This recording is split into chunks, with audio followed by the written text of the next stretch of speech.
In today's video, I'm going to teach you how to use a simple feature in Gimp, which is a powerful tool often used for image editing. Whether you're a seasoned designer or just getting started, it's always helpful to know how you can leverage certain tools effectively for your project. And today, we'll specifically focus on using the paintbrush tool in Gimp.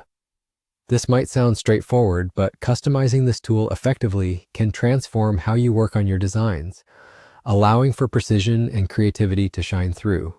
So let's start by opening up Gimp on your computer. Once you have Gimp up and running, you'll find yourself on the main screen with a variety of options and tools on display. Gimp is an open source image editor, which makes it a great choice for both hobbyists and professionals alike. The interface might seem a bit overwhelming at first, but don't worry, I'm here to guide you through it. Now look for the toolbox, which is usually situated on the left side of the screen. It's filled with different icons representing various tools you can use. Keep an eye out for the icon resembling a paintbrush because that's what we'll be focusing on. Go ahead and click on that icon. This is a fundamental step because selecting the right tool is crucial for the task at hand. Once you've selected the paintbrush tool, the next thing you'll notice is a configuration panel below the toolbox. This panel is where you can customize your paintbrush to better suit your project's needs.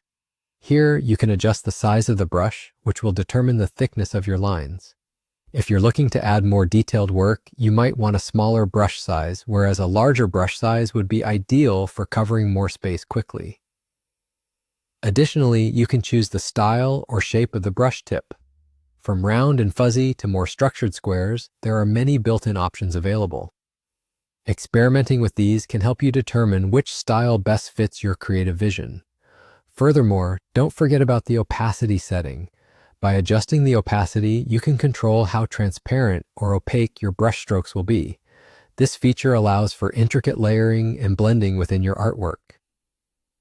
Remember, the beauty of Gimp lies in its customizability. So take some time to explore the other options in the paintbrush tool settings.